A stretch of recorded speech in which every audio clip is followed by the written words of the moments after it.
ദൈവത്തിന് സ്തുതി. പ്രഭാതകിരണത്തിലേക്ക് സ്നേഹവന്ദനം.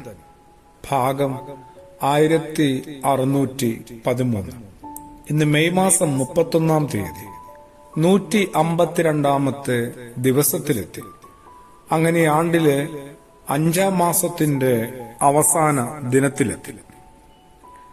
നമ്മൾ എങ്ങനെയാണ് ഭാഗ്യവാന്മാരെയും നിർഭാഗ്യവാന്മാരെയും ഒക്കെ കണ്ടെത്തുന്നതും വേഗത്തിൽ വേർതിരിക്കുന്നതുമൊക്കെ? വിശുദ്ധ വേദഗ്രന്ഥത്തിന്റെ പശ്ചാത്തലത്തില് അതിന് നമ്മൾ ഒന്ന് ശ്രമിച്ചിട്ടുണ്ട്. സഹോദരന്മാരാൽ ഉപേക്ഷിക്കപ്പെട്ട ഒരാൾ, പൊട്ടക്കിണറ്റിലും പിന്നീട് കാരാഗൃഹത്തിലും എത്തപ്പെട്ട ഒരാൾ. അതെ, ദൗർഭാഗ്യങ്ങളിലൂടെ മാത്രം കടന്നുപോയ പഴയ നിയമത്തിലെ ആ യൗസേഫ്.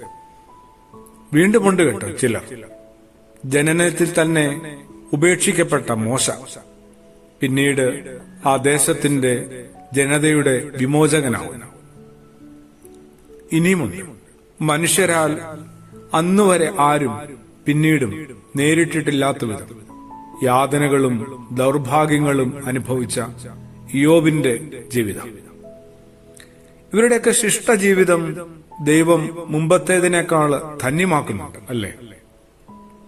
ഭർത്താവ് അറിയാതെ ഗർഭിണിയാവുക എന്ന ലോകദൃഷ്ടിയിൽ ഏറ്റവും അപമാനകരമായ ജീവിതാനുഭവത്തിന് സ്വയം ഏൽപ്പിച്ചു കൊടുത്ത ഒരു പെൺകുട്ടി, ജീവിതത്തിന്റെ മധ്യാഹ്നത്തിൽ ഭർത്താവിനെയും സായാഹ്നത്തിൽ ഏക മകനെയും നഷ്ടപ്പെട്ട് ഒറ്റയ്ക്കായ ഒരുവൾ. അതെ, പരിശുദ്ധ അമ്മ മറിയമാണ് ഭൂസ്വർഗങ്ങളുടെ രാജ്ഞി എന്ന ശ്രേഷ്ഠ പദത്തിലെത്തി. പറഞ്ഞു വരുന്നത്, നമ്മൾ കരുതുന്നത് പോലെയല്ല ഭാഗ്യ ദൗർഭാഗ്യങ്ങൾ. ദൗർഭാഗ്യത്തിന്റെ ഏറ്റവും വലിയ പ്രതീകമായി കരുതിയിരുന്ന കുരിശിൽ ഒരുവൻ ഒരിക്കൽ സ്വമനസ പ്രാർത്ഥനയോടെ ഏറിയപ്പോൾ മുതൽ സ്ലീബ രക്ഷയുടെ പ്രതീകമായി ഉയർത്തപ്പെട്ടില്ലേ? ഭാഗ്യനിർഭാഗ്യങ്ങളെക്കുറിച്ച് അന്നുവരെയുള്ള ലോകത്തിന്റെ കാഴ്ചപ്പാടുകളെ ഒരു മലയിലിരുന്നു കൊണ്ട് യേശു കീഴ്മേൽ മറച്ചു കളഞ്ഞത് നമ്മൾ ഇതുവരെയും കാര്യമായി അറിഞ്ഞിട്ടില്ല, ശ്രദ്ധിച്ചിട്ടില്ല എന്ന് തോന്നുന്നു. വിശുദ്ധനായ മത്തായി ശ്ലീഹായുടെ സുവിശേഷം 5-ാം അധ്യായത്തിന്റെ ആരംഭമാണ്. ദൈവത്തിൽ ശരണപ്പെട്ടവരുടെ ജീവിതാനുഭവങ്ങളിലൂടെ വെളിപ്പെട്ട ആത്മീയ രഹസ്യങ്ങളാണ് ക്രിസ്തുയേശു 8 മൊഴിമുത്തുകളിലായി കോർത്തിണക്കി നമുക്ക് തന്നിരിക്കുന്നത്.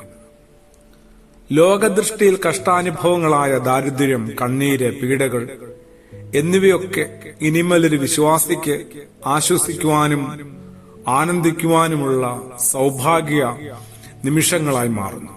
നീതിയും കരുണയും ഹൃദയശുദ്ധിയും സമാധാന താല്പര്യവും നിറഞ്ഞ മനുഷ്യരെയൊക്കെ ഭാഗ്യപീഠങ്ങളിലേക്ക് യേശു ഉയർത്തുന്നു. ഇതൊന്ന് നമ്മൾ തിരിച്ചറിഞ്ഞാല് വർത്തമാനകാല സങ്കടങ്ങളെയും നിരാശയും മറികടക്കാനായിട്ട് നമുക്ക് കരുത്തുണ്ടാവും. ആമേൻ.